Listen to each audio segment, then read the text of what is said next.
All right, what is going on, everyone? And welcome back to the Mets Weekly Podcast as we are live at this very moment on YouTube and on X to recap the Mets versus Yankees series, as well as all of the latest news and rumors in New York Mets land. But before we get into that, I want to remind everyone to subscribe to the Mets Weekly YouTube channel for new episodes of our show that are recorded live after every single series of games during the regular season.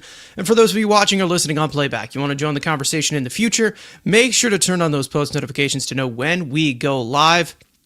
For those of you in the live chat right now, we love reading your comments, your questions, your concerns, all of that great stuff. If you feel like you're being ignored, you're not being ignored. You're just being starred throughout the show. We will try to pull up as many as we can to keep the flow of the conversation going. For those of you in here, make sure to follow Mets Weekly on X and on TikTok for my co-host Frank's instant post-game reactions after every single regular season game, which are titled the Mets Frankly Post-Game. For our audio listeners, make sure to follow us on all of your favorite listening platforms to not miss the audio version of new episodes that go up at 9 a.m. the following day of recording. Also, make sure to give us a 5-star review. That would be greatly appreciated. So without further ado, let's get into episode number 150 of our show, and it is just me again. I'm flying solo once again, but I believe this is going to be the last show that I will be doing alone for quite a while. So again, if I'm your least favorite panel member, I apologize. You're going to have to deal with me for another hour and a half here.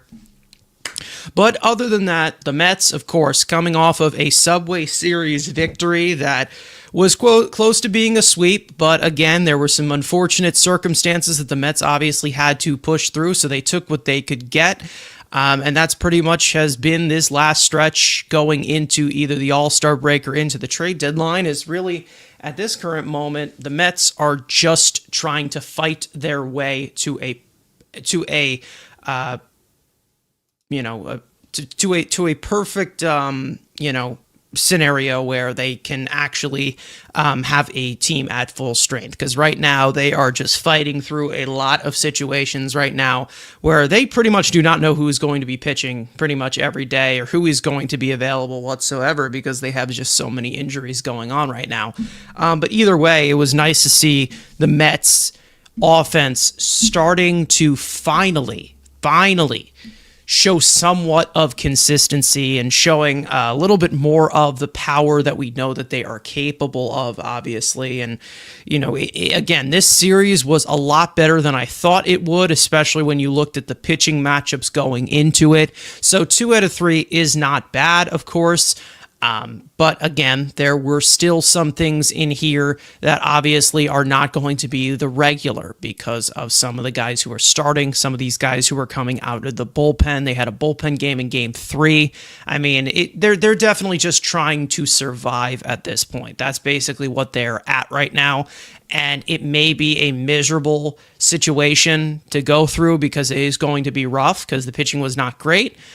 The offense is going to have to do something that they have been starved to do all year, and that is carry this team to the All-Star break and maybe carry this team to the trade deadline. But it looks like some reinforcements are coming along the way. It's all really just about filling the gap until there, and that's basically the main focus here.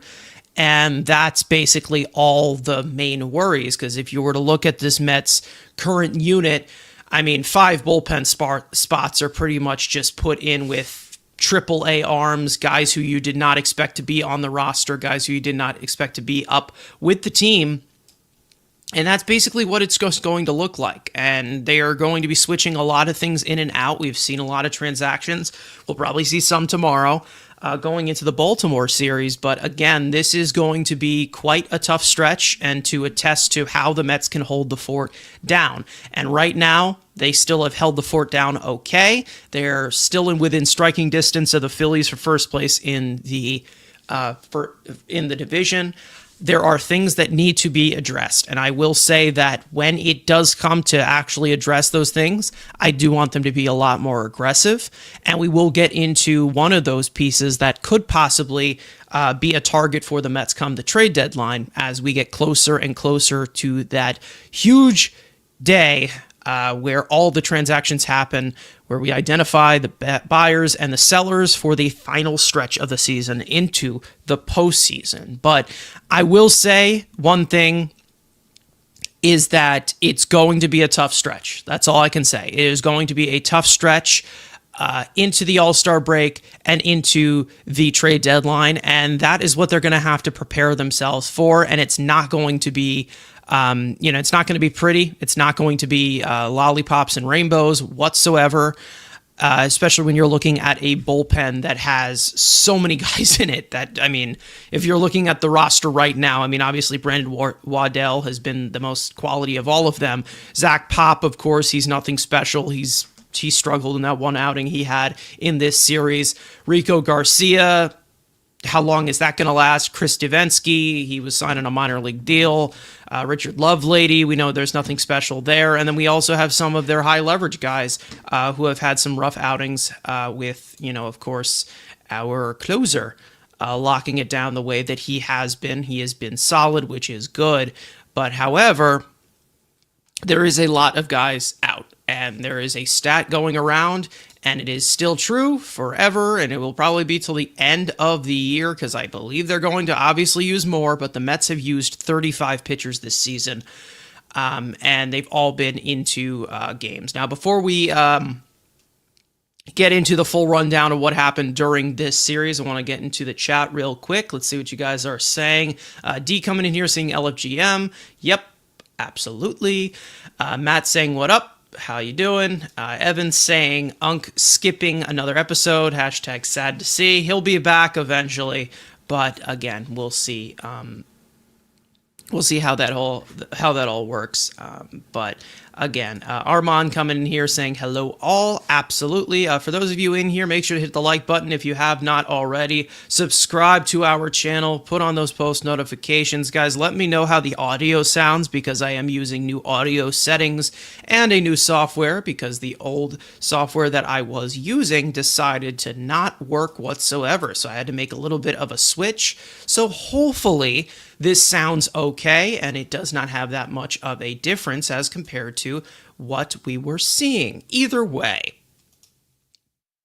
for those of you in the chat right now, let's get into this full-on rundown of this Subway Series Part 2 in Queens. Now, Game 1, Justin Hagenman would make a spot start for Paul Blackburn after a rough first inning, surrendering back-to-back homers to Jason Dominguez and Aaron Judge to start the game. He'd settle in to get 13 outs. Austin Warren would come in and allow Hagenman's base runner to score that he inherited on a 2-run homer to Jason Dominguez, his second of the game, which would close the book on Hagenman. 4 1/3 innings pitched, 5 hits, 4 earned runs, no walks, 5 strikeouts on 73 pitches, down 2-0 in the first. Brandon Nimmo would lead off with a double, and Juan Soto would tie the game with his 21st home run of the year. The Mets would take a 3-2 lead in the third after a 1-out double from Juan Soto. Pete Alonso would collect his 68th RBI of the season.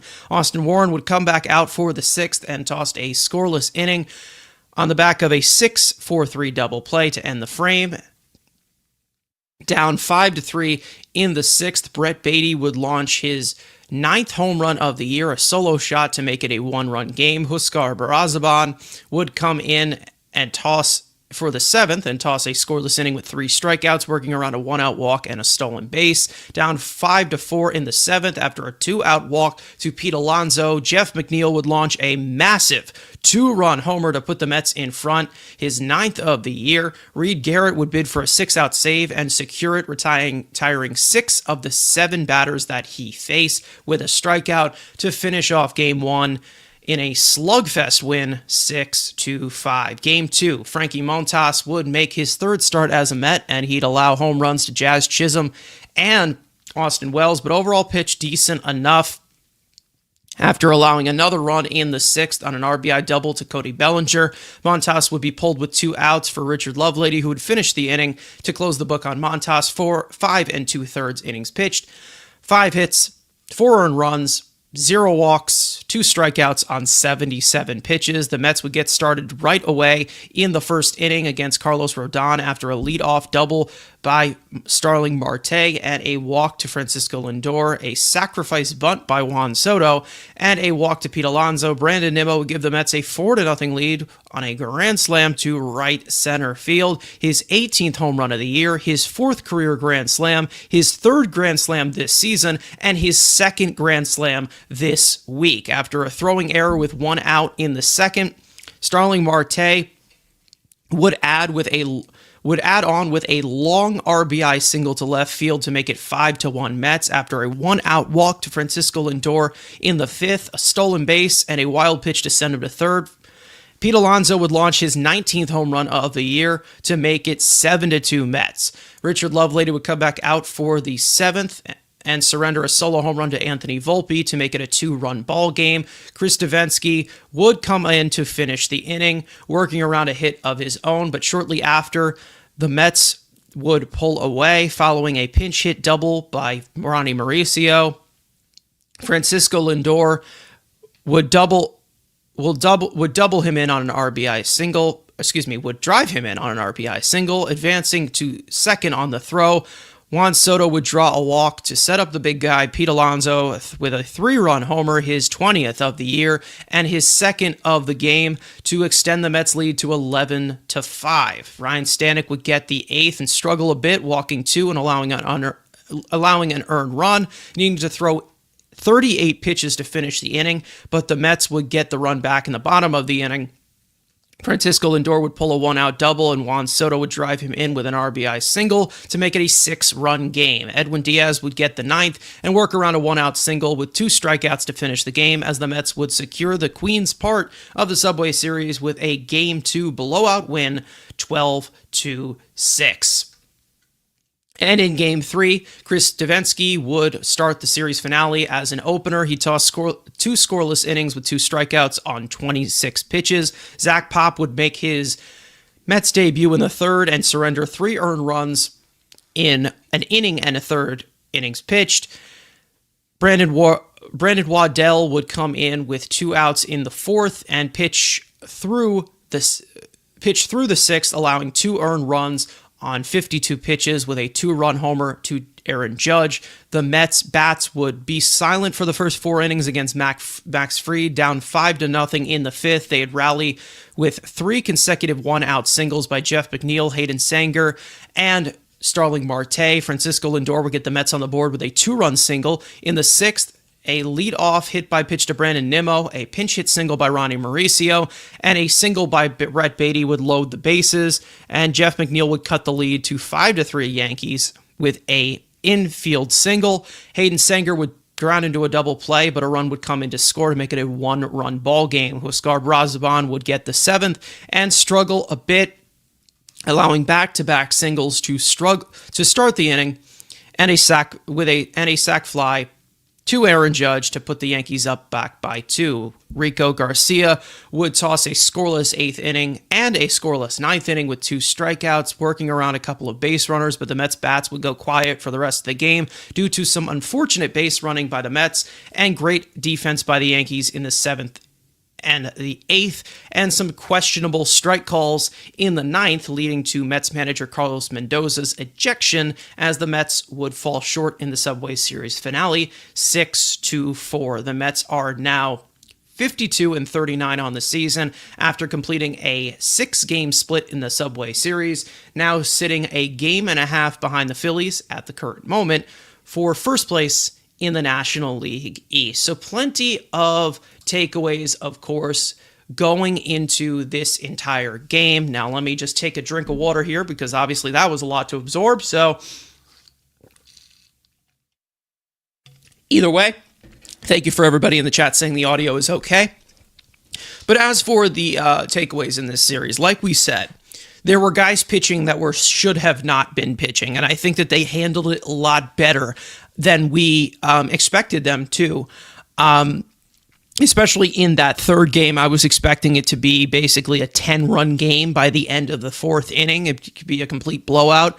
But they ended up being able to hang in there. Obviously, the mental mistakes in game three, the base running, of course, even though Francisco Lindor on that play in the seventh inning went halfway, he did exactly what he needed to do. But Cody Bellinger made a fantastic play from left field.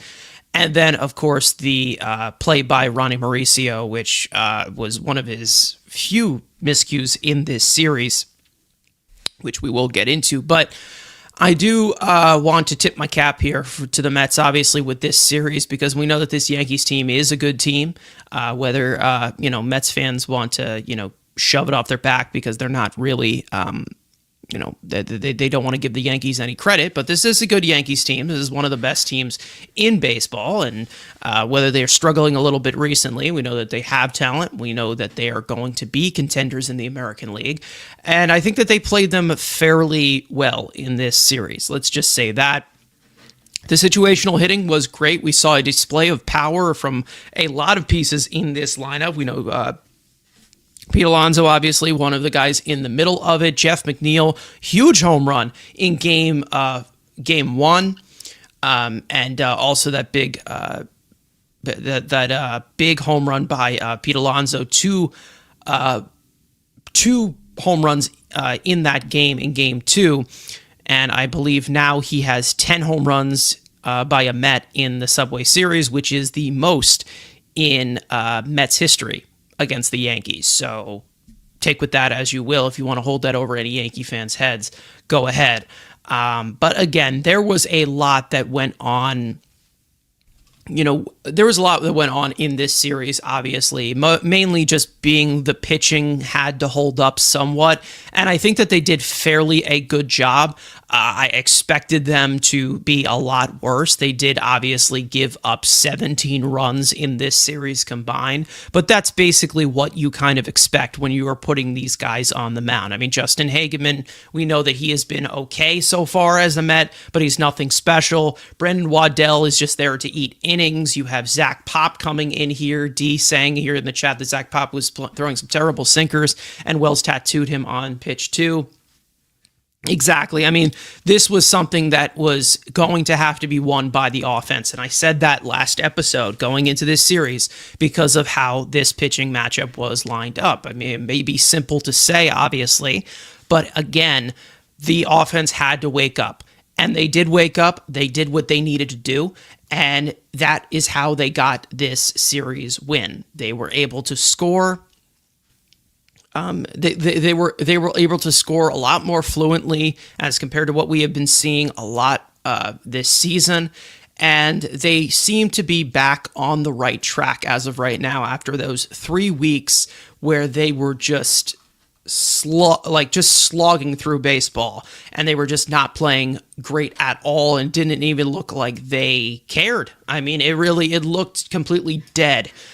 From any sort of perspective, whether it was on the pitching side that was really, really struggling, or the offense that just became very, very starved. The only guy that was the bright spot, and that was obviously Juan Soto, and can't really do much when he is the only guy doing anything and the only guy hitting solo homers. It can only do so much. So again, there wasn't great baseball that was played at the end of June there for a few weeks. It seems like the Mets are starting to get a little bit more on track. They have 2 upcoming series that should be series wins. They should be, because they are teams that I think that the Mets do match up fairly well against. But we will see.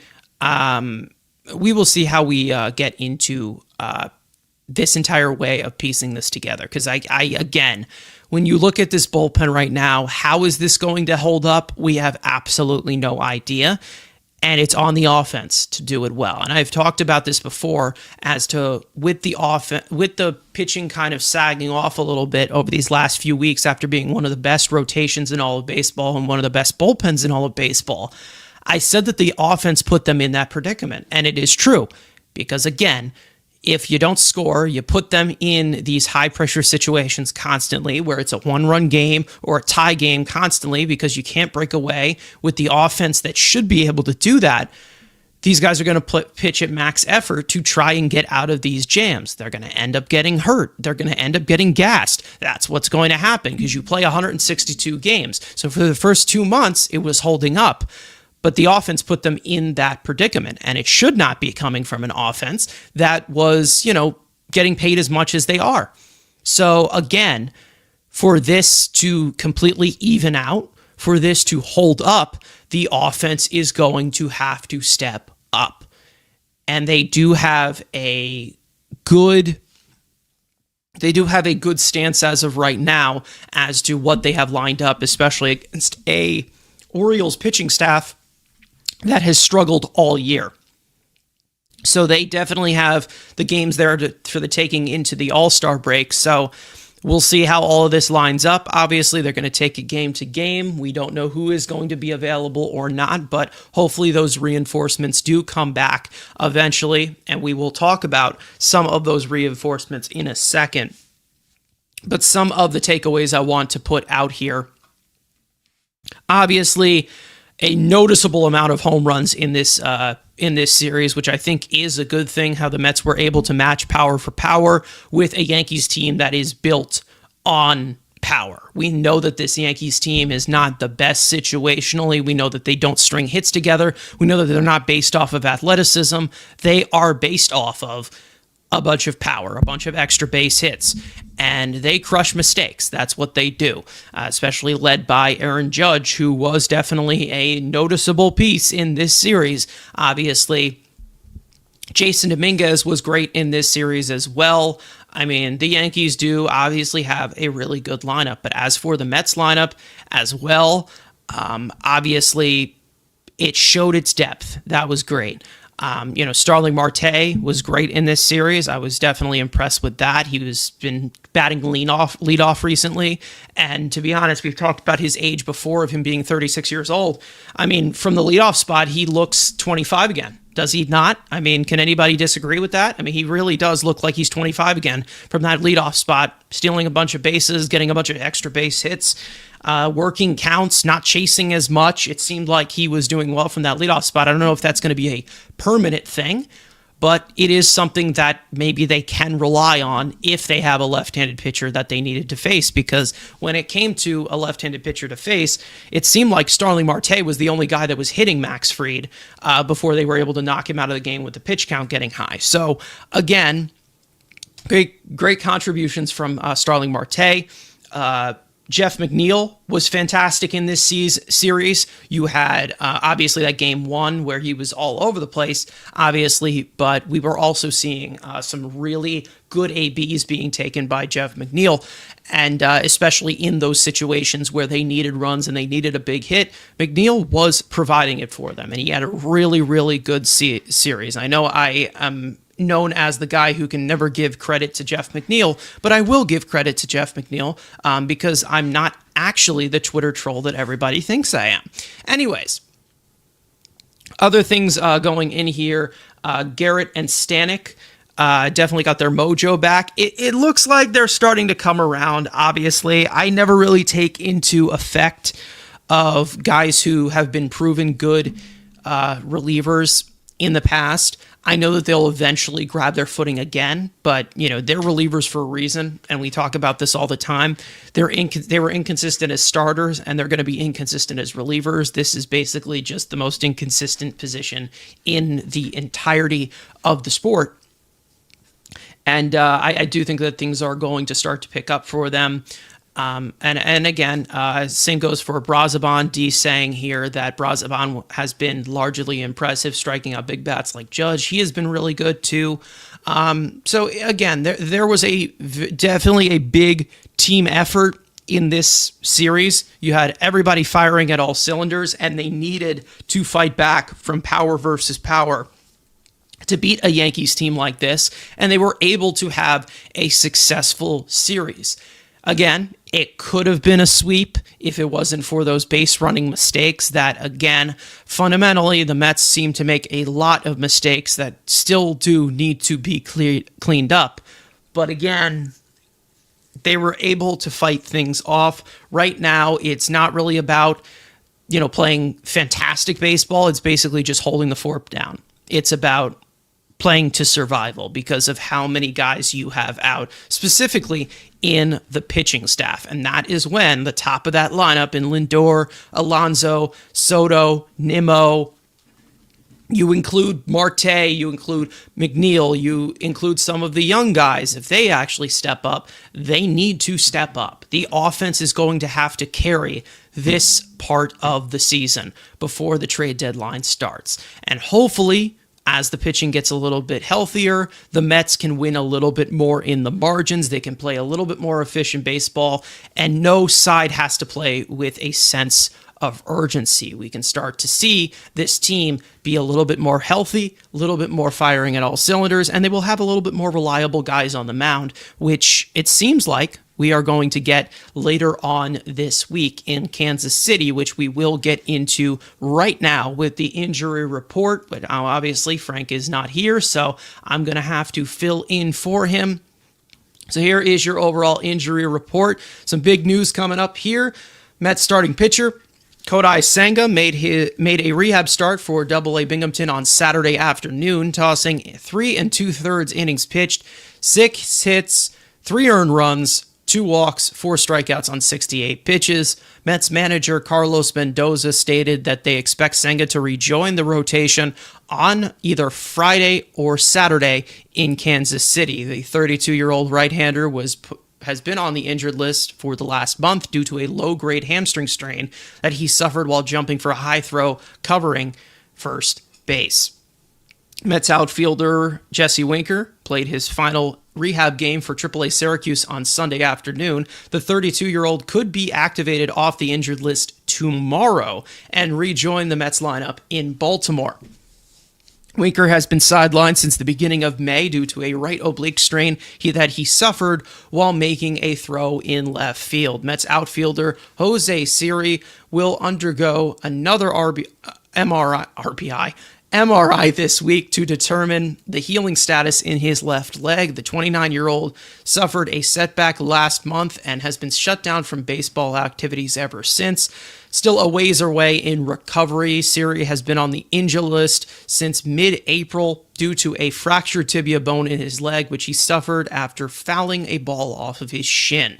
Mets reliever Max Kranick is getting very close to beginning his throwing progression as he is currently in Port St. Lucie ramping up. The 27-year-old right-hander was placed on the injured list a few weeks ago due to a minor flexor strain in his right arm. So we'll see as these guys get healthier. Obviously, Max Kranick is another piece of this bullpen that could be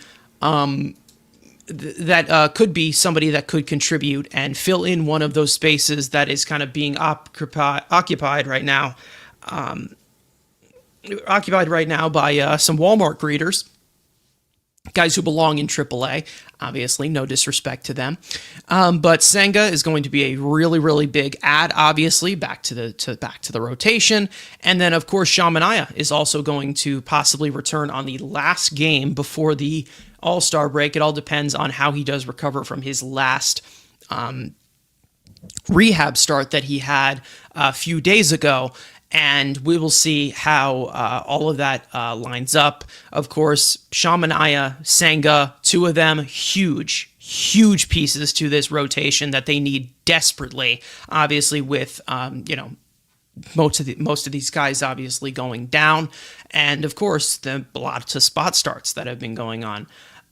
But again, when you look at it from the view of some ding-ups or whatever, we did get something about Starling Marte yesterday, where in his last AB of this series, apparently when he took a pitch, something did not feel well in his leg. I don't know if there's anything that is any of concern right now. It's something with his knee. He has had these knee issues before. It looks like he is undergoing some test results, but it doesn't seem like it is as serious as of right now. I don't know what the deal is, but we will get a little bit of an update.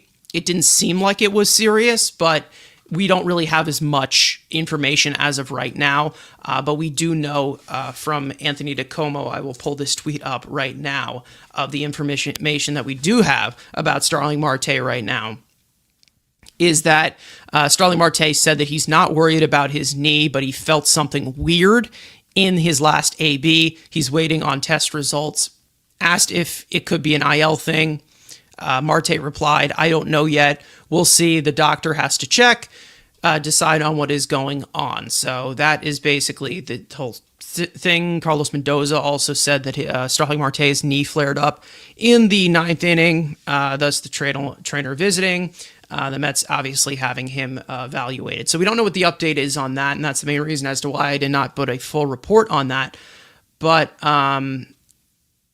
again, when it comes to some of these injuries, obviously Starling Marte, with Jesse Winker just about to come back, who could rejoin the team within the next 24 hours, that's definitely one hard one to swallow, obviously. Could that mean that it is Winker and Vientos as the DH platoon? Who knows? I have no idea. But again, Jesse Winker, definitely someone to deepen the lineup. We've talked about it before. With the bottom part of the lineup really, really struggling, and still did struggle throughout this series. And, you know, there's definitely some depth that is needed, and Winker can provide that. Obviously, there is one bat, or, you know, a bat that I believe that they should go after at the trade deadline, and they should add into this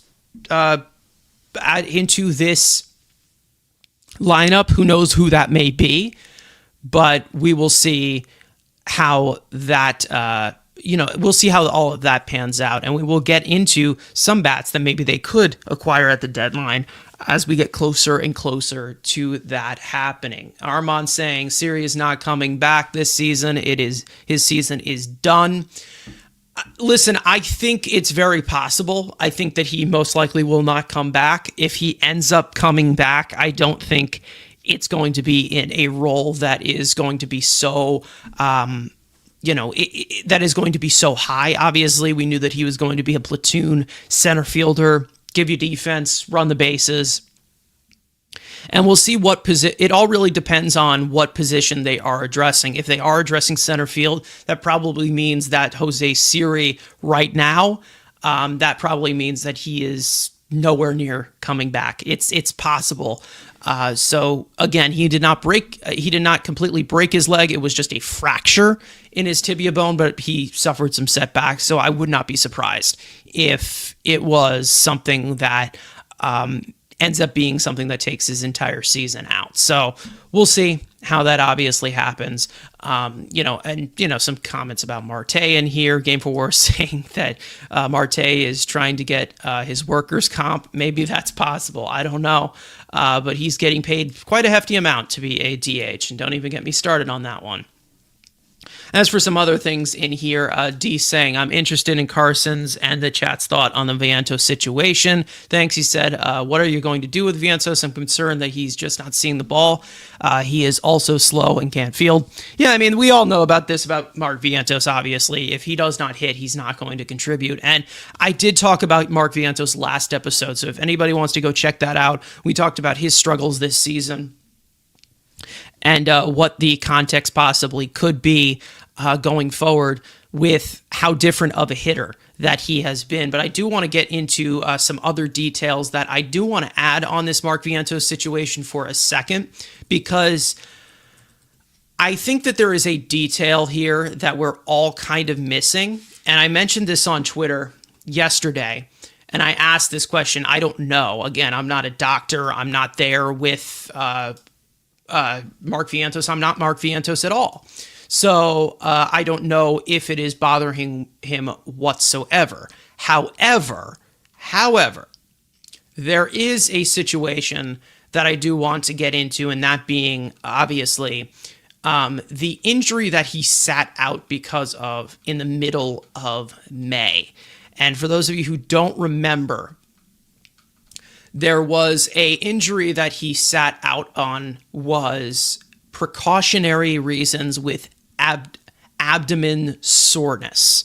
Now, the abdomen, I believe, is, right here, like on your, like the, your stomach, I believe. I don't know. I'm not a doctor. This is stupid. Like this is, yeah, right here on your lower, the lower chest, obviously.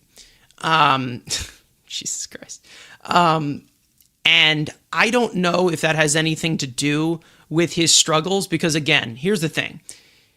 When you talk about a sophomore slump, usually it is still with the hitting tools on display. He's hitting the ball hard. He's lifting the ball. Like, he's still doing that. But however, the drastic changes with Mark Vientos from last year are very, very concerning as to thinking maybe this guy isn't 100%. Because again, if you look at his quality of contact or xWOBA or whatever it is, 68th percentile. This year it is the 10th percentile, which makes sense as to why, because he's not lifting the ball fairly well.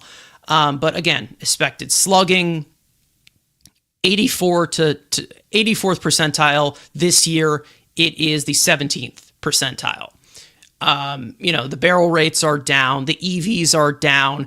Another thing, his bat speed is way down. It was in the 50th percentile last year, and this year is in the 27th percentile compared to that. So it is a drastic change as compared to what he had last year. It's not a slump. It looks like a completely different player to me. Like, he just looks like completely gone. And I'm wondering if this abdomen soreness, or as D is saying, it is by the thorax. I am wondering if this soreness has been bothering him all year. That is my question. Now, do I know? Do I have any sources on that? No, I do not. And I'm not going to act like I do. But piecing together some of the clues, when you see a drastic change, because I know that Vientos has been talked about as somebody who could possibly regress as a hitter going into his second year. But this is a complete nosedive. It's not even something of, oh, he's showing shades of it. He's just not figuring it out. He's got to make the adjustments. He's got to do this. It is completely different. Completely. He had, to put it in the most simplest of words, if you follow Baseball Savant, last year, plenty of red circles. All of those red circles have turned completely blue to like the lowest of levels. Which again, adding on to the swing and miss that is in his game, the chasing, that doesn't help whatsoever. So that core injury, maybe, I don't know. This happened on May 23rd when he was scratched from the lineup. Seemed like he came back well. Obviously, he had that additional injury to his hamstring, but I'm wondering if this is the thing that has been bothering him. Because I wouldn't question this, obviously, and I would say, okay, well, completely get your shit together here, man. We know that you're capable of something, but when it's so drastic and the batted ball data is completely different, you know that something is going on. Because if something isn't going on, then that just means that maybe Mark Vientos was taking performance-enhancing drugs last year. That's the only excuse. Because again, when you see this drastic change here, when you see this drastic change, I am wondering if there's something where he's just not healthy. I know there's some in the chat that are talking about, the hitting coach and everything. I don't know. I don't know if it's him. I have no clue. We all know my stance on the hitting coaches. We don't got time to talk about that, obviously. But again, if you were to talk about, the situation with Mark Vientos or the young guys, of these guys stepping up, it's been underwhelming. And that's the part of the lineup, the lower part of the lineup, that has been, lacking. And you also can add in Tyrone Taylor, who has really, really struggled recently as well, to that bottom part of the order. You obviously had some Jared Young mixed into that. Adding on to the guys outside of that top four in the lineup, it's again something that they're going to have to they're going to have to add a bat at the deadline. We know that they are going to, especially with Mark Vientos struggling as much as he is. They're going to have to add to the depth in the lineup. Adding back Jesse Winker makes the lineup deeper, but they still are going to have to add at least one more guy. I don't know who that is going to be. There's a few guys out there who could be available, but it has to be a really good fit for this lineup, and it's going to have to come at the cost of some of these young guys because they've given quite a leash to them this year. They've gotten a decent amount of playing time. Nobody has ran away with the job. And in fact, multiple of them have been sent down to AAA due to their struggles at the major league level, which, again, I really don't know what the deal is, but they are going to definitely make a decision here. They will. Eventually, they're going to make a decision, whether it is at the trade deadline, whether it is, with just the concept of sending guys down. Mark Vientos is in a situation where I don't think he has any minor league options left. So, yeah, he is out of minor league options. So they can't just completely send him down to AAA to get his feet wet, obviously, or get a full reset because you would just have to end up DFAing him if he can't be at the major league level. So again, it's a very rough situation right now with a guy like Mark Vientos because, again, he has to hit or he's not going to provide anything. Like somebody said in the chat earlier, he ain't fast. He's not going to give you any defense. His arm is about on the same level as Beatty. He's not going to give you any of those tools. He needs to give you production. He needs to give you power production as well for him to be a contributor. That's what he was last year, and that's why he was such a big contributor to this team and why they made such a huge run into the postseason with his amazing postseason he had last year. Now, when you're seeing him not produce at all offensively, you're seeing him completely out of the equation. Because with guys like Beatty, his defense has kept him in the lineup and given him a decent amount of playing time. Do I think Brett Beatty is the future third baseman too? No, not at all. But he's definitely been more rosterable than Mark Vientos this year, who obviously a negative .5 wins above replacement. That pretty much says it all. You look at it from the perspective of Brett Beatty. I mean, this season, Brett Beatty, .8 wins above replacement. Again, it's he's the better of the two. Obviously, he's not the guy. He's not the first round pick potential that we have seen. But again, it all really just comes down to what decisions do they want to make with these young players. And, that's going to have to be how they contribute to the lineup, how they add to the lineup going into this deadline. But either way, great series by the Mets against the Yankees, staying afloat, obviously. What are they, 13 games over 500 right now?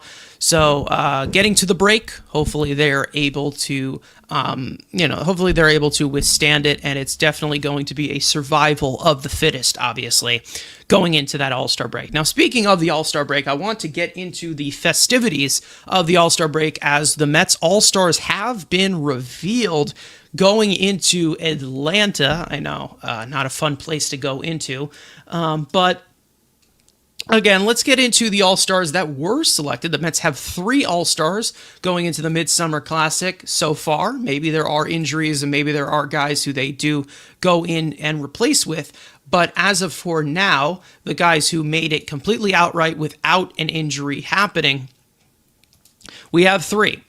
Number 1, of course, is going to the first-time starter who is going to be starting for the National League, Francisco Lindor, his 5th All-Star selection. This is his first as a New York Met. I mean, that's crazy, isn't it? Obviously, he's dropped off a little bit since that broken toe injury that he has had, but we knew that if he started off this season good enough, that he was going to end up being an all-star, and that was the one thing that has been plaguing him since he's become a Met. Always the slow starts, and that's the main reason as to why he was never an all-star. So he was able to be a plus bat to begin the season, and now he is an all-star starter.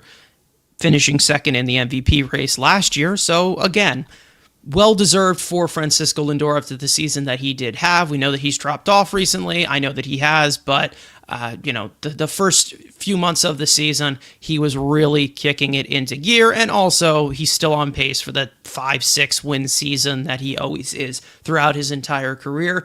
And then, of course, the second All-Star, who is a reserve behind Freddie Freeman, Pete Alonso, his fifth All-Star selection as well, having a phenomenal year, a career year, a 159 weighted runs created plus. He has a 3-win season so far as a first baseman, which is not easy to do. He has 20 home runs, 73 runs batted in, as he is in the top 10 in nearly every category as of right now. 46 extra base hits. And he has been phenomenal. That win probability added under Pete Alonso is a typo. He is actually one of the highest in all of baseball, so my apologies on that. And then the third All-Star is my guy, my main guy, my favorite Met, Edwin Diaz, the closer, the $102 million arm, his third All-Star selection, his second as a Met, as his last one was in 2022 when he was insane. Obviously, he started off a little bit slow and he was definitely shaky, but he did not blow a save. And we all know that the criteria for all of these guys, the All-Star committee, is that the saves matter for the relievers, and it pretty much makes every single other reliever has been really good as middle relief or setup guys. It makes them obsolete, which is stupid, and it should not happen. But again, striking out 39% batters this year, walk rate below 9% now. I mean, he is definitely on a tear. Is he throwing as hard as he was? No, but he still is definitely in those high 90s with the razor blade slider. Now, Francisco Lindor, Pete Alonso, Edwin Diaz, those are your three All-Stars. One thing that may be noticeable is a certain someone that we added in the offseason. And you may not notice it. No, everybody notices it. Juan Soto is not an All-Star. Do I believe that Juan Soto should be an All-Star? Yes, I do believe so, because I think he's earned that perennial badge of the level that some of these guys are. The Shohei Ohtani, the Aaron Judge. I do think so. Do I understand why Juan Soto isn't an All-Star? I do. I do understand it, mainly just because of the slow first 2 months that he had. He definitely underperformed. It was not Juan Soto. It was not All-Star caliber for the first 2 months. Get into June, which was a ridiculous June for him. He is now back at to the level of what he has been doing for his career as the 900 OPS guy, the guy on pace for 40 homers. And I do believe that he should be an All-Star because, again, he has earned that. However, I'm not surprised that this happened because we have seen so many times where, stars come over to the Mets and then they get completely overlooked. We've seen this with Lindor. Seen that happen before. We've seen plenty of guys, join the Mets as free agents and then have a good season, and they're not an All-Star because they got to pay some kind of Mets tax. Again, is it possible that Soto gets in to be the number one replacement for an outfielder if they're unable to play? Yes. But I do think that Soto should have been on here, especially when you're seeing him and being compared to this season with some of the guys that got in. I think he's outplaying Corbin Carroll, who got in. Was Andy Pages put in the All-Star game, I think? I'm pretty sure. It was Andy Pages. There was also some other guys, which I'm missing. I don't know. But again, I understand it. I asked you guys in the chat, who do you guys think is the biggest All-Star snub besides Soto?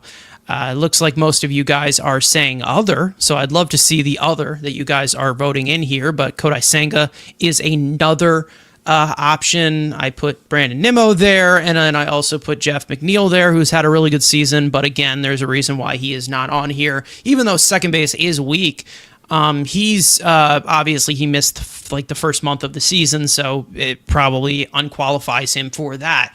But again, expected Alonso, expected Lindor to get a little bit more of the recognition after the run from last year, and we all knew that he just needed to get off to a hot start. He didn't really need to finish hot. And then, of course,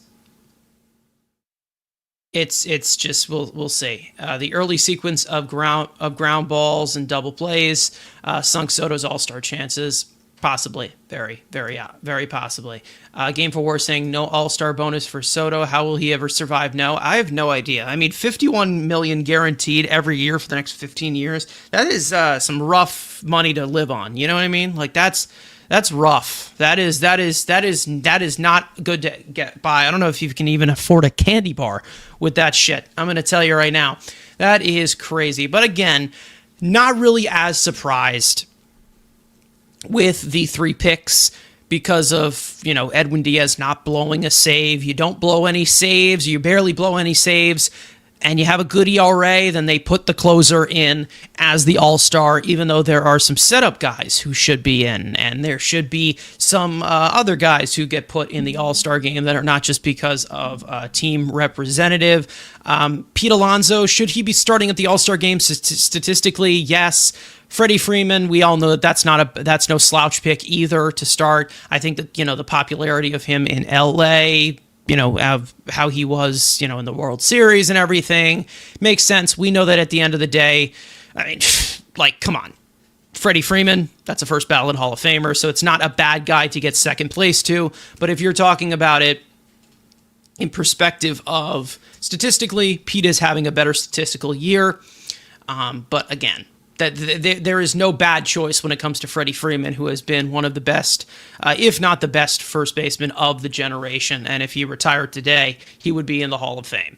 So Daniel Cap saying National League Player of the Month in June and entered Sunday ranked 6th in the NL in wins above replacement among position players. Ranked 2nd in OBP, 8th in OPS, and 3rd in runs scored. And yes, I do think that Soto should be a all-star game, but I understand the case as to why he is not. Mainly because the same case as to why Francisco Lindor is in here. And that's the thing is, like, when it comes to, Francisco Lindor, he started off the season really well. So I feel like the way that this is looked at for the all-star voting, and it's stupid the way that it is. Obviously, the formatting is just so inconsistent. But the way I think it's looked at is the first, 250 plate appearances, and then they just kind of fill guys in of, who was the best at that position for 250 plate appearances or 300 plate appearances. And that's how those reserves are designed. And then obviously the fan voting goes in. And then, of course, the one team representative of who was the best player on that team of some of the teams that are not great, like the Rockies or the A's or, some of these guys who are the bottom feeder ones. But, we'll see. D saying that I did vote for Lindor and no one else. And that's the thing. Like, when the All-Star voting started and people were starting to do it as much as they did, Soto still wasn't playing fantastic. So that probably is the main reason as to why that was skewered as much as it was. But it seemed like he got a decent amount of votes. But to see him not even make it in as a reserve, it's questionable. It definitely is questionable. Let's just say that. And I think that there are some guys who he did outperform, especially in the outfield, that he should be an all-star. But again, when it comes to, the thought process of not having him in the all-star game, I get it. I understand it. Do I agree with it? Not at all, because I think that Juan Soto has earned the right to be the perennial all-star that he is, as the, him having a year matching up to his career so far. But, it's again, I understand the slow start was something that was weighted the most because, again, when it came to the end of June,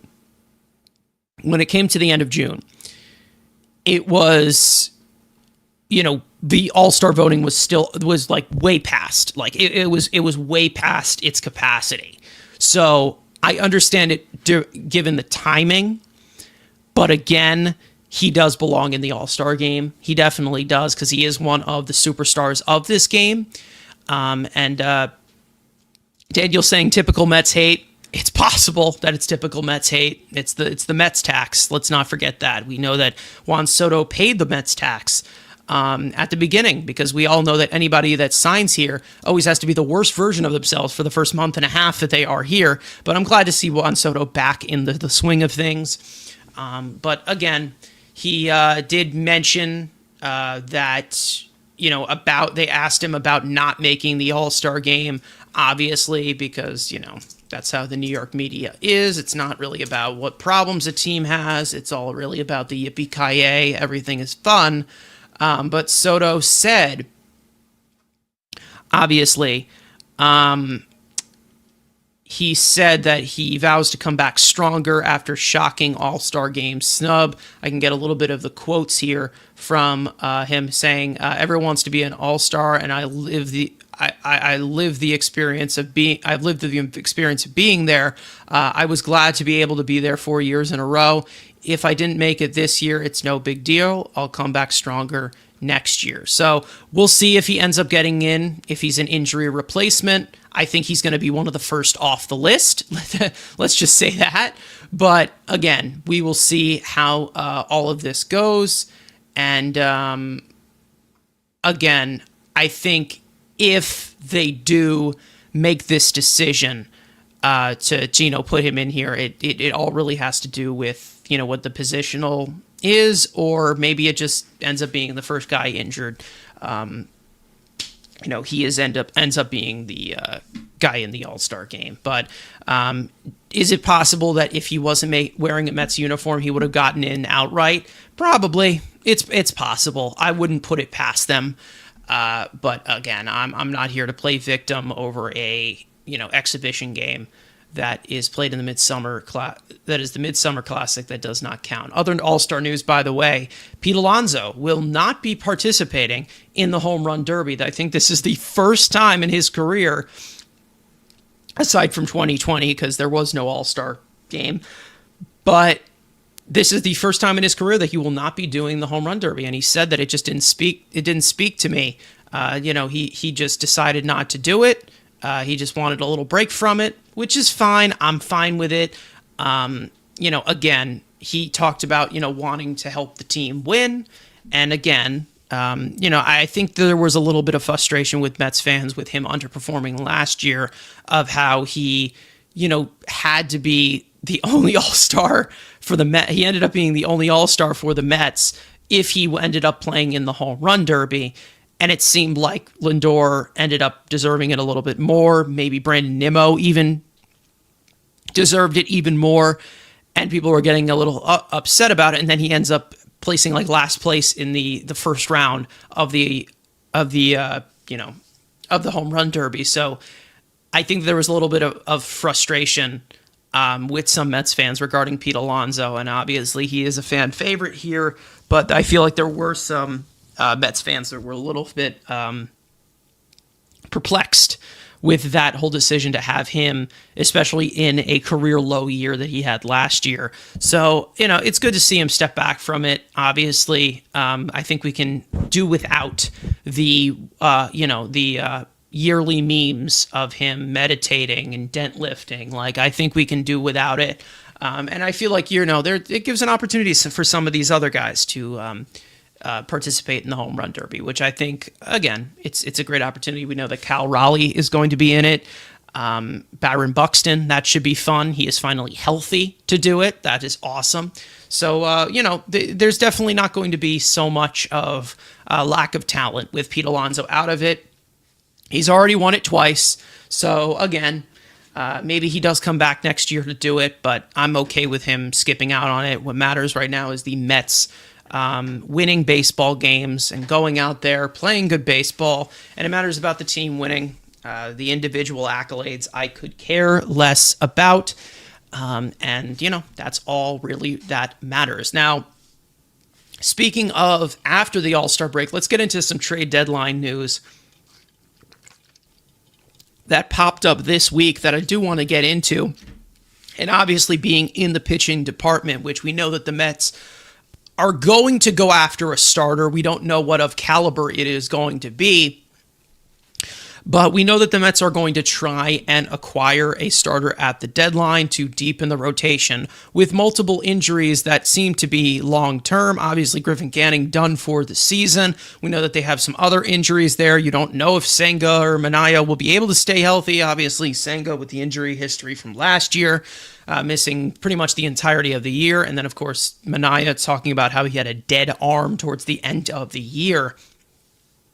Does that have anything to do with his arm slot? He has yet to throw a pitch yet in the 2025 regular season. So they're definitely going to need some help to fill in some of the innings. And one of those guys that has been mentioned over this last week has been right-hander from the Pirates, Mitch Keller. So I do want to get into this report, which came from Noah Hiles, who is a Pittsburgh Pirates beat writer, and he said that the Mets and Pirates have spoken recently regarding a Mitch Keller trade.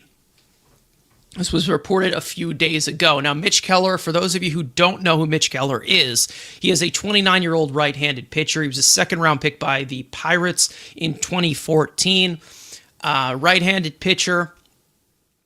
Basically someone who can go deep into games. He is a six-pitch right-hander. He has a fastball that has a good amount of induced vertical break that he commands fairly well throughout the zone. He's able to get a lot of whiffs with it, but his main bread and butter is the secondary stuff, including his slider, which he gets a lot of chases with, which a lot of extra spin and great arm side movement from the arm slot that he throws from. Again, he is not the flashiest of arms, but he does have a little bit of a kitchen sink where, he's got a decent amount of weapons. We talk about it, more weapons, more kills, and he is able to produce those outs. The strikeout numbers are a little bit down from the last year, but he has had a really good season so far, a 3.64 earned run average so far, a 2.4 wins above replacement as a pitcher. He walks absolutely no one.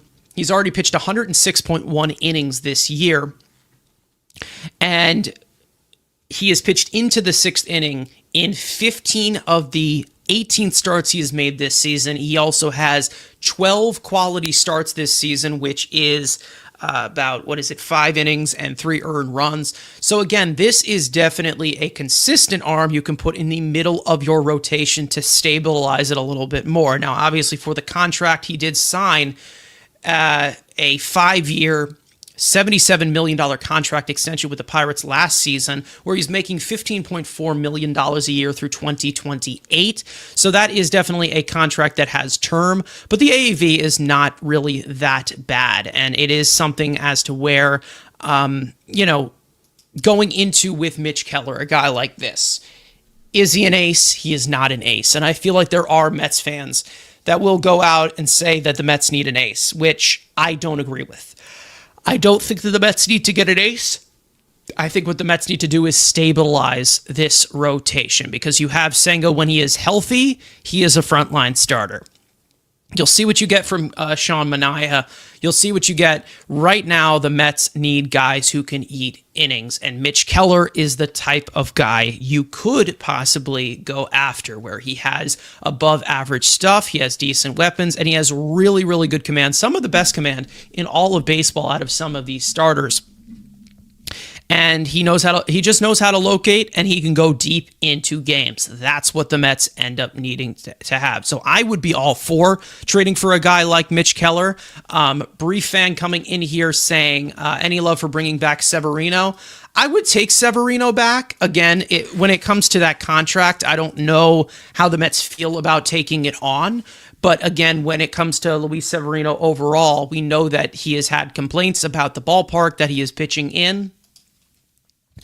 And that has definitely inflated a lot of his numbers. And on the road, he's been really good. However, on the road, the strikeout numbers apparently are very, very down for him when he is pitching on the road. So I don't know how sustainable it is. Like, he is Yeah, like 5 strikeouts per 9 on the road. He has more strikeouts at home, actually, so more swing and miss. But obviously the numbers are a lot more down. So I feel like underlyingly wise, he has not pitched fantastic this year. On the road, he's pitched better.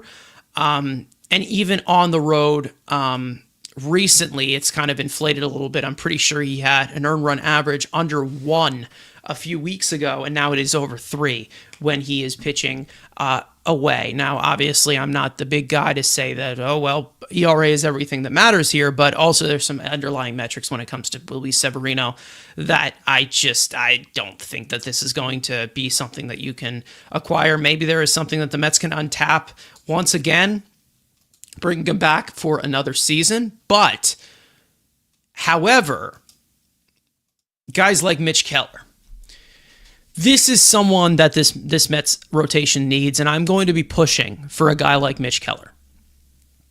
And here is why. The Mets need to fill in these innings. They need to see guys go deep into games. They need to see somebody stabilize the rotation in the middle. They need a strike thrower. They need someone who does not walk anyone, and they need somebody who also can contact manage. Now, obviously, the strikeout stuff is down, but they also could tinker with some things with him having some really, really good command. He can locate, and he can expand the zone fairly well and get a good amount of whiffs, especially with the plus breaking stuff that he does have. So I think that Mitch Keller would be a really, really good fit. Is he the number one guy on my list to be like, oh yeah, I'll go ahead and get him? No. But I do think that he stabilizes a rotation that has a lot of question marks in it, and he would be a really, really good addition. And it seems like somebody that they are looking at. This year, he is the career low in home runs per 9 this year. He has a career best this year, I'm pretty sure, pace of wins above replacement at 2.4 right now. And then, of course, he is on pace to surpass 200 innings this year, which I think is something that the Mets should, put their chips in on, obviously. They need somebody who can be that type of workhorse who can basically do it all. Can he strike out guys at will, go deep into games, throw a ton of pitches, be that iron horse type of arm? And for a guy making $15.4 million, you may say, oh, well, that is a lot for a guy like Mitch Keller. Believe it or not, $15.4 million is a starting pitcher 5 money these days. So again, we saw, Frankie Montas gets $17 million a year, when we all know that he's a starting pitcher 5 at best. So he's making less than Frankie Montas and probably could give you a little bit more quality than Frankie Montas and more volume than Frankie Montas that the Mets could possibly trade for him. I don't know if he has been made available completely, but we are seeing reports that the Mets have made calls in on him, and this is one of the guys that I would push to get to stabilize the rotation, because I think the Mets see this as a strong possibility that Senga is going to be viewed as the number 1, and he should be viewed as the number 1, but they do need to get those innings filled in to stabilize the rest of the rotation to not completely tax the bullpen. Obviously, the offense has to step up in order to not have these high-pressure situations and wear down the pitching staff, but they're going to need to bring in someone who can stabilize, who can eat innings in the middle, get a Chris Bassett type, is what I'm saying. Get a Chris Bassett. Game for War saying, I see Stearns signing a pitcher from the independent league and using the lab to turn him into a 5th starter and telling everyone what a genius he is. Listen, I think Stearns is getting a pretty bad rep as of right now. Listen, I've been very, very patient with David Stearns. There is going to be a little bit of a turn on me if they do kind of flub the deadline a little bit. But right now, I am just letting him do, I'm letting him do his job because as of right now, you are weeks away from the trade deadline. There's nothing that he can really do right now. So everybody that says, oh, well, pick up the phone and trade for Sandy Alcantara, trade for this guy, trade for that, it's not going to happen. It's not going to happen with any other team. No other team is going to snipe you of Sandy either. So again, no one's going to snipe you. It's going to happen at the trade deadline if it does happen. So we'll see who gets moved and how they do end up configuring things, but I think that the mid-rotation guys who can stabilize the rotation are pieces that I would go after. There's another guy out there that we have talked about the Mets getting for years on this show, somebody that I know my co-host Frank is very, very fond of, and I am as well, of another guy who can also help stabilize the rotation, even though he has been banged up this year, I will say. And I don't know if he ended up coming back. He did end up coming back, but he always gives you that consistency to stabilize the middle of the rotation. Nathan Eovaldi is another guy that if the Rangers end up to fall out as much as they are, I would make a call in for Nathan Eovaldi. Obviously, he is on a 3-year deal. He has control through 2027, and he's getting paid a little bit more than Mitch Keller, which is $25 million, the same that Sean Manaea is getting paid. So I don't know if there is like a no trade clause for him and he doesn't prefer to go over to the Mets, but he's been in New York before. So I would make the call in for somebody like that. I think the middle of the rotation to stabilize it, get more innings that they are missing compared to what they got last year from Severino, Manaea, and Quintana, they need to fill that in. They don't need to go get an ace. They don't need to go put all their chips in. They need to get somebody to say, okay, who is going to be our game 3 starter? Who is going to be maybe our game 2 starter if we need him to be? Who is going to stretch things to get that game to our ace in game 7 or get that to our ace in game 5. Like when it gets to building the bridge, they need to build the bridge. They need to wear off the workload for the bullpen. The best way to do that is to get somebody who can give you volume. Mitch Keller is one of those guys, and I will be pushing for the Mets to go after Mitch Keller. Now, if they were to go after Sandy, or if they were to go after some other guys on this market, I don't even know who is even seen as available. Zach Gallen, maybe he is. If they do like, the frontline pieces, I'd be fine with that. However, are you going to get the innings out of them? Are you going to get the durability out of them? Again, they don't need to go star power. That's the thing. They don't need to go star power in this rotation. They need to go, this guy can survive. This guy can be a dude in the rotation to hold it down from the middle in order to take some pressure off the bullpen and for the rest of the rotation too. They need to stack the innings because right now the innings that you are getting, 4 innings from Justin Hagenman and openers all over the place from Chris Davinsky and, the usual 5 that you get from Montas where he's pitching into the 6th inning. It's not going to cut it. It's not going to, it's not going to, it is not going to hold up down the stretch of this season and going into the postseason. Because if you need an opener for the postseason, that's rough. That is rough. That is a rough situation. Let's just say that.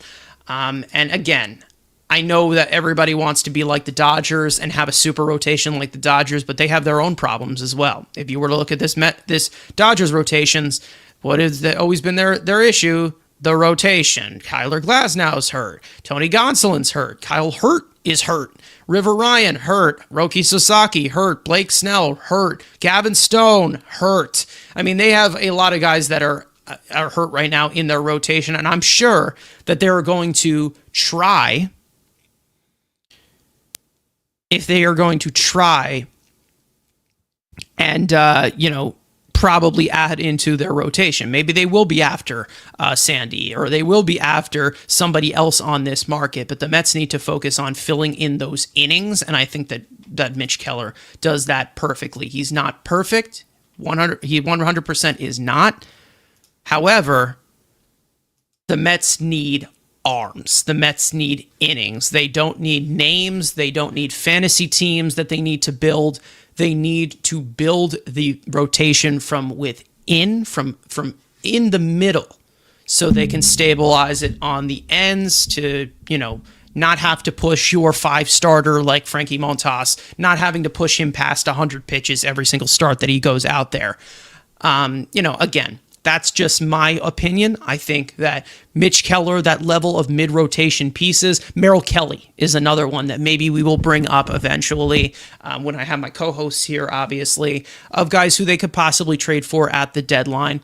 We are not We're not very, very close to the trade deadline just yet, so we're not going to go full on in depth of, who would we go for? Who would we give up for this? What would be the asking price? We'll see. But again, as we inch closer and closer, the Mets are still going to have to survive to the deadline. And D's saying none of us will see what Stearns has planned. Obviously, we know. And, when we're getting some of these reports coming out, we'll see how all of this continues going forward. Who knows? We will see how they configure this, how they, line up this rotation.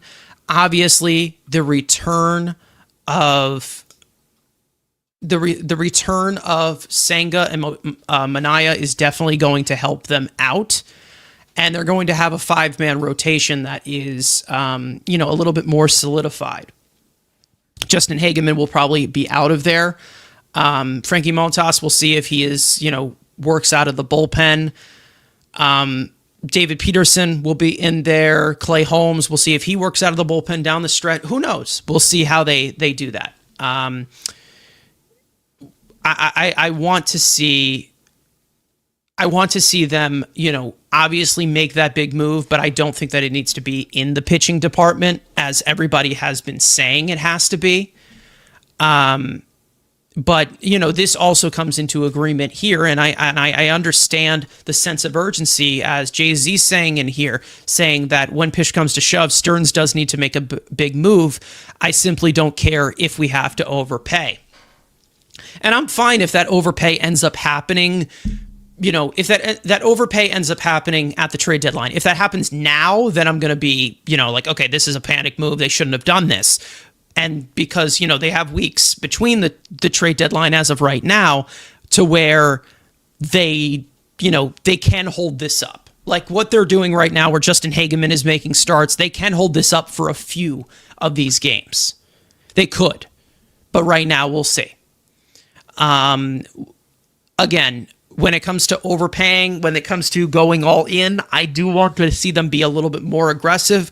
And I want to see, the pitching addition, if they were to make a pitching addition at the deadline, it has to be better than Paul Blackburn. That's what my standard is. That's what it is. Whether that is Mitch Keller, who is better than him, or whether that is one of the more of the frontline guys. We'll see. Again, we'll see. And that's what Mitch Keller isn't. He's the mid-90s guy, but he also can, he thrives on command. He thrives on locating. He thrives on being a pitcher. Right, he's a really good contact manager as well. He can get you outs, go deep into games, and that's what he's really, really good at. But as for the rest of the rotation, one little question here from Ace coming in here saying, what about the young arms in AAA? Do you think that they will make an impact in the second half? I don't know. I really don't know. I don't know what their plan is with the young guys. I don't know if they're seen as trade chips or not. Obviously, we have seen Blade Tidwell so far. It doesn't seem like he is fully ready to be a full-time starter, and it's also looking like he may struggle as a major league starter and might have a future in the bullpen. We'll see. Sproat has struggled all year in AAA, so we'll see what happens with Brandon Sproat. Maybe he does get a start here and then, but we'll see. Again, I don't know. Nolan McLean, it seems like they are going to push it off as much as they can, which is very understandable, because I think a part of the details that I think a lot of people do miss, a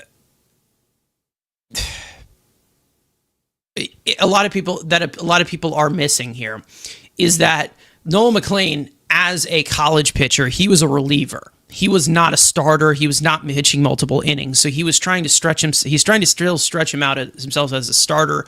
So for him to get those innings under his belt is very, very important for him. And I understand them not wanting to push the button yet, and him as the panic button and bringing him up to the major league level just yet. Obviously, I do think that he is ready to make that next step, because he has been phenomenal at the AAA level, with which most of our arms have struggled at. Dominic Hamill, Blade Tidwell, Brandon Sproat. I mean, the list goes on and on. Mike Vassell is another one who really struggled at the AAA level. Again, we will see how they address this rotation going forward. I talked about it, before the season even started, right? I talked about it as, right now it's all really about holding to the trade deadline and how they get those innings, how they get a group of guys to be a committee down the stretch of the season, because you don't need to worry about your postseason rotation right now. You don't need to worry about the postseason rotation right now. You can go to see what you have internally of some of these pieces, like the young guys that we're talking about that have gotten a lot of leeway, which it seems like what Stearns has done all year. But if you were to go into the trade deadline, address what you need, obviously. And Senga, it looks like he is still that frontline piece, and he could be the game one starter for this team in the playoffs. You have Sean Manaea there. You have all these other guys. You have, you have David Peterson, who maybe is a game four starter. Who knows?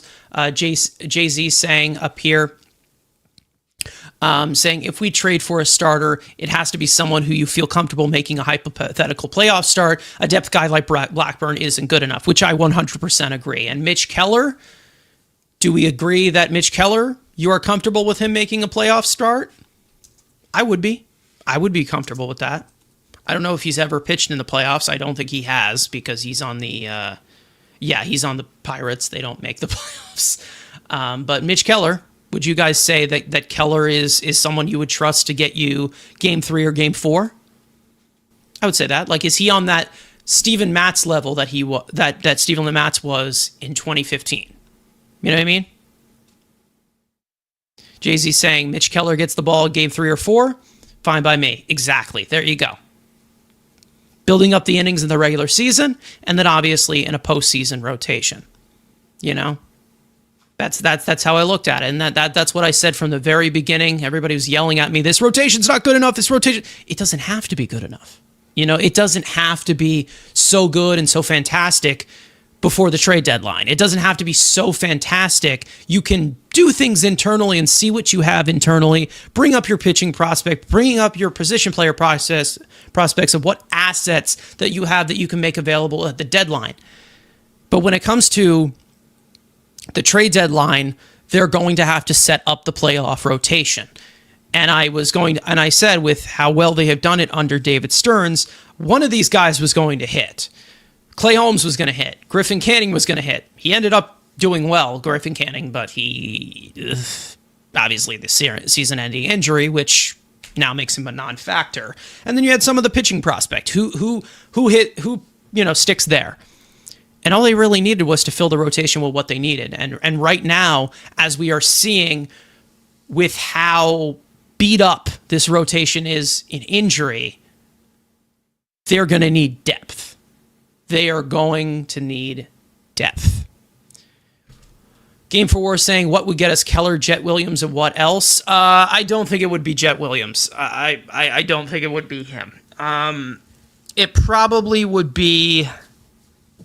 Oh, man. It probably would be someone in the lower part of the top 10. That's what I would predict. That is what I would go with. So, again, I don't think that the asking price is going to be much, because, again, one small detail here. Mitch Keller does have a contract with term. So that's definitely going to lower his value a little bit, which I feel like is a good part for them to pounce on. So a guy like, again, I'm still going to point on to this. I think Drew Gilbert is going to be one of the main guys that does get moved. I do think he will be, and he's ranked 9 right now on Pipeline. Could it be like a Marco Vargas? Could it be a Boston Barrow? Who knows? But there could be somebody, in the top half of the top 30 that they do give up. I don't think it's going to be at the level of, the prospect of Jet Williams or Jonah Tong or Carson Benj. Like, I don't think that it's going to be in that level. And I don't think it's possible for that to be in that level because of the contract that he is under. And we all know that Mitch Keller is not an ace. He's not a main guy. He is a middle of the rotation guy. The best way I would describe this, obviously because it's a Pirates team that is kind of in the same level of the A's, I guess you can probably just pair it up to the Chris Bassett trade. Do that, because we know that there was, all-star success by Mitch Keller a few years ago. Same goes for Chris Bassett, who was really, really good with the A's, eating innings, being the workhorse. However, we'll see how that all intertwines. Let's just see that. But like a proper return, I'd say it's one of the young guys in the majors right now. So if you want to put Acuna there, go ahead and put Acuna, and then somebody from the top 15, something like that. Like that. That's how I would start with a package for Mitch Keller, a guy like that. Then you get a little bit higher. Guys like Sandy, other guys that could be available. We'll see. We will see. But again, Mitch Keller definitely in the top of my list. Not the top, but he is at the top of the list. Definitely in that top 5 of pitchers that I would pursue to help out this rotation. Explosive saying that Yamamoto gave up 5 runs in the first. Yeah, I saw that. He is done after 2/3 of an inning. So not a great start from him. He should have chose the Mets, I guess. I don't know. Anyways, speaking of recapping all of this, I really should do this earlier on in the show because we are going on to the part of the series that they play. There is a segment that we like to do here, and that being studs and duds. One player that was really, really good in this series, and one that was not fantastic, that we want to hold accountable. Let's say, for my stud, there's 2 I want to put here. First, I want to go to Jeff McNeil. Jeff McNeil was very, very good in this series, like I said. The big home run in Game 1, and then also contributing to the offense in Game 2. He was very, very good. And then just overall, it just seems like, I said this on Twitter, and obviously some people thought it was a dig at Jeff McNeil, but let me ask you guys this. Has there been any hitter in baseball that has benefited from that torpedo bat more than Jeff McNeil? Like, this is miles different from what we were seeing. You know how, like, I was talking about it with Mark Vientos? Like, Mark Vientos, he's like a completely different hitter this year. Like, it's not even just like the hitting tools on display. He's a completely different hitter. I mean, in the good way, it is with Jeff McNeil. And that's how that has been improved in that way. So he's one of the guys that has benefited the most from it. I don't know if you want to say Cal Raleigh. I don't know if he's still using a torpedo bat, but he's been ridiculous this season. And then I also want to give it to Starling Marte too, who was really, really good in this series from the leadoff spot. Like I said earlier, he looks 25 again. We've talked about his age and him aging as a player over these last few seasons. He looks 25 again from this leadoff spot. So I think that if you do have a left-handed pitcher on the mound, try Marte again at the leadoff spot. I wouldn't be completely opposed to it. I don't like him batting second, though. I don't like him batting fifth or cleanup. I don't like that. If you want to put him leadoff, go ahead and put him leadoff. That's fine. I don't think that that's something that I would do daily, but it's something that I would see in the lineup. I wouldn't be like, okay, well, why are we doing this? Please don't put him in the outfield anymore, please. I know we saw him in left field, and he did end up getting that injury or a little scare yesterday to his knee while he was batting. But it's just not good to have Starling Marte in the outfield. He should not be playing outfield anymore. And then Dud, he has been hitting a lot better, I will say. But the 2 mental mistakes that he made were just very, very costly. In Game 1, there was a base running mistake at first base where Ronnie Mauricio is my dud for this series, and that's just, the intangible standpoint of it. And listen, Ronnie is hitting a lot better. He's grabbing his footing, but those mental mistakes were just off. And then also all around, I mean, it seemed like it was a good series for pretty much everybody. Obviously, you can put anybody in that bullpen. Zach Pop, if you want to say he's the dud, you can say that. Who else was bad? Huascar Brazaban wasn't sharp in that final game. He came in a 1-run game, made it 6-4.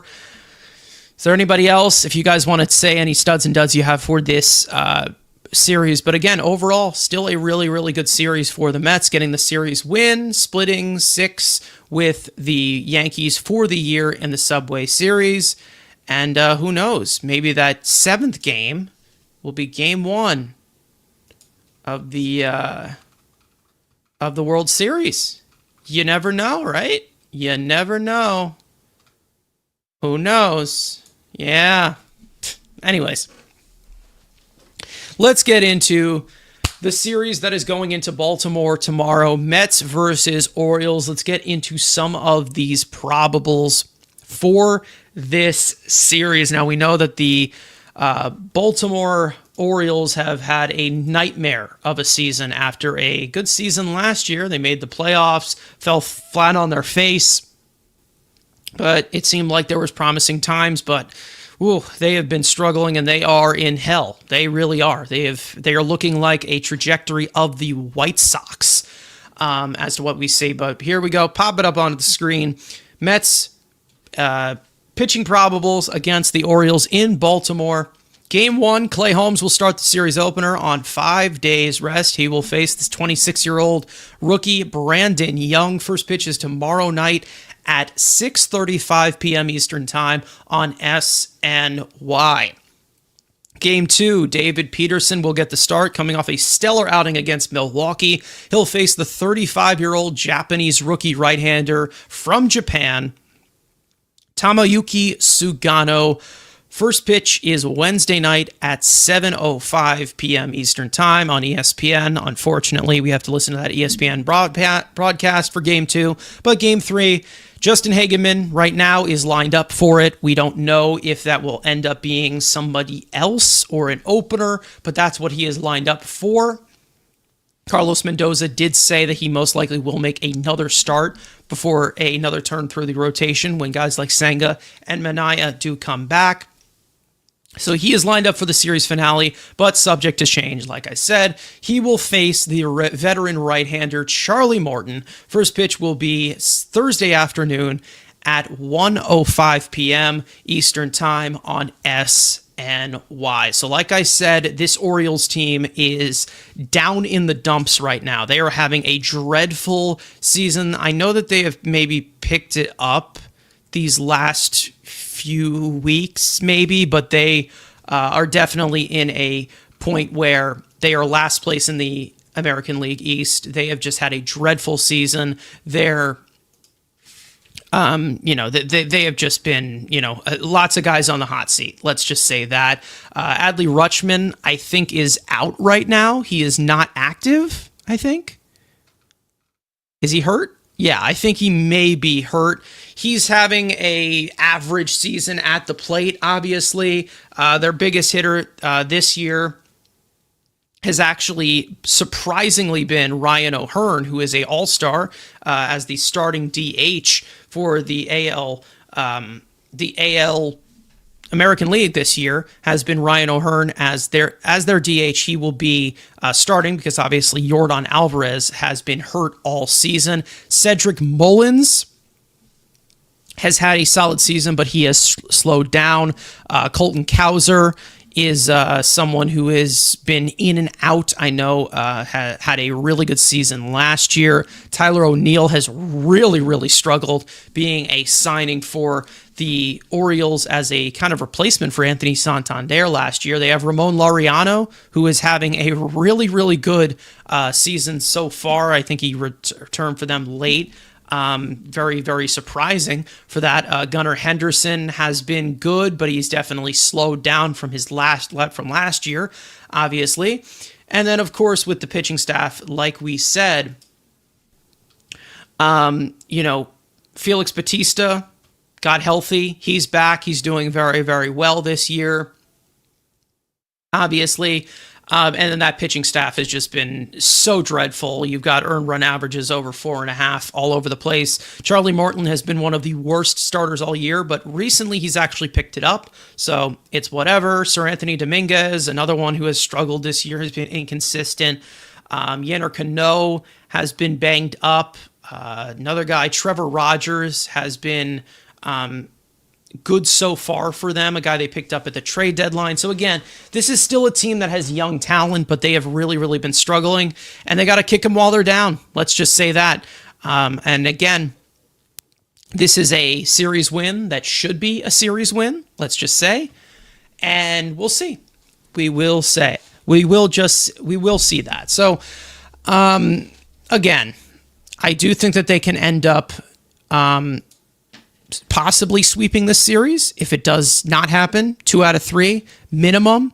Anything less is disappointing.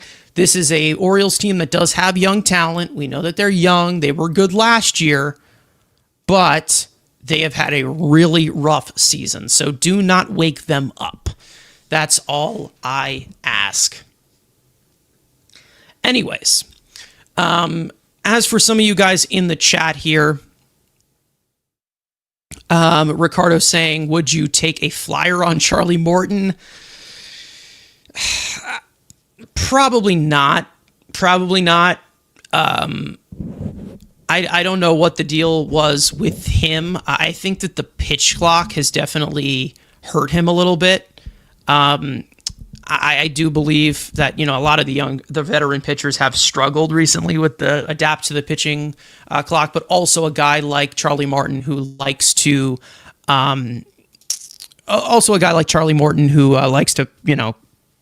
throw at a very, very slow pace. So it's definitely, I feel like that's something that has affected him over these last few years. So I wouldn't go after him, but I wouldn't be upset if they got him. But again, he's definitely coming towards the end there. Let's just say that of his career. Ace, final question here saying, what bat would you like to see the Mets get? We will get into that over the next few weeks. So make sure to hit the subscribe button if you are new. And we will talk about all of this live. Maybe we'll have a few videos out. I don't know. But there is one guy in Arizona that I would love to see the Mets pursue. Let's just say that, and, fill in that third base position. So if you guys know who I'm talking about, that's all I'm going to say for now, because I'm going to wrap it up here.